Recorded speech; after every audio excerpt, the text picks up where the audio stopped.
Hello friends, नमस्कार। आज का टॉपिक इस विषय पर है कि बचाव पक्ष के अधिवक्ता जमानत प्रार्थना पत्र में सबसे पहले किस ग्राउंड पर जमानत प्रार्थना पत्र दाखिल करें। दोस्तों, जब तक आरोप पत्र न्यायालय में दाखिल नहीं होता है तब तक जमानत के प्रार्थना पत्र में ऐसा प्रार्थना पत्र जो धारा 437, 438 या 439 सीआरपीसी के अंतर्गत हम दे रहे हैं, दोस्तों मेरे अनुसार सबसे ज़बरदस्त ग्राउंड जिसके बारे में हम सभी साथीगण अधिकांश चर्चा नहीं करते हैं, नहीं लिखते हैं, उसके बारे में मैं आप लोगों से चर्चा करना चाहता हूं। दोस्तों, पूरी एफआईआर में 15 कॉलम होते हैं, जिसके कॉलम नंबर 15 में एक विकल्प होता है, एक ऑप्शन होता है कि जिस व्यक्ति ने शिकायत दर्ज कराई है थाने में, उस व्यक्ति के हस्ताक्षर और निशान अंगूठा लगवाए जाने का विकल्प होता है। चूँकि प्रथम सूचना रिपोर्ट एक दस्तावेज है, 3 प्रतियों में लिखा जाता है। उन तीनों प्रतियों में वादी या जो शिकायत करता है उसके हस्ताक्षर होना मस्ट है। उसके हस्ताक्षर ना होने पर ये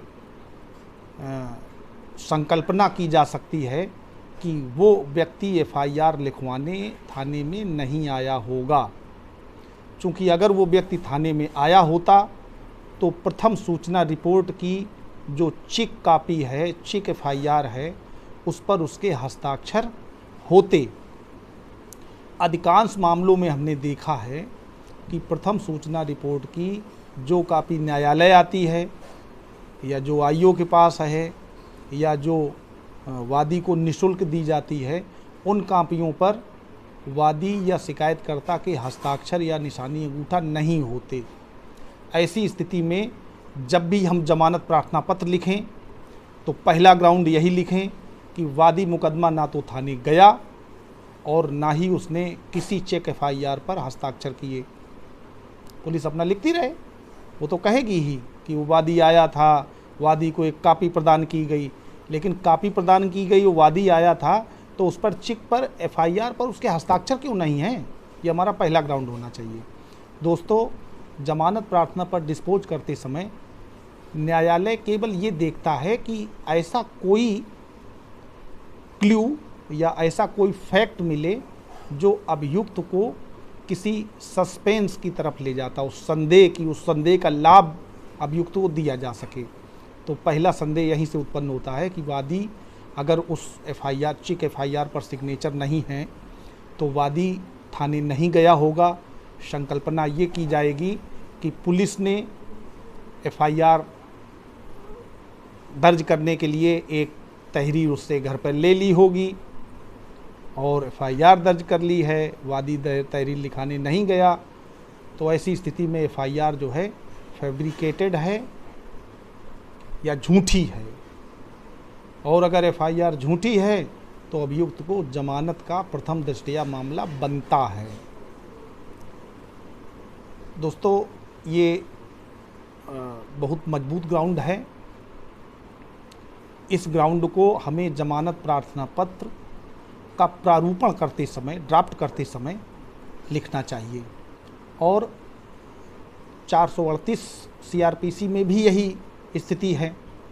जब उसका हम जमानत प्रार्थना पत्र लिखते हैं तो वो चूँकि अग्रिम जमानत है, अभियुक्त स्वयं उपस्थित नहीं होता है न्यायालय में, बिना उसकी उपस्थिति के ही हम एप्लीकेशन जिला न्यायालय में या हानेबल हाई कोर्ट में दाखिल करते हैं। तो चूँकि शुरुआत जिला न्यायालय से होती है, डिस्ट्रिक्ट जज के यहाँ, सेशन जज के यहाँ हमारा एप्लीकेशन एंटीसिपेटरी का दाखिल होता है, तो उसमें तो एफआईआर की हम सर्टिफाइड कॉपी भी ना लगाएं और कोई इंटरनेट की ही कॉपी जो आजकल सीसीटीएनएस सिस्टम पे पड़ी हुई है उसी से ही दाखिल हो जाता है।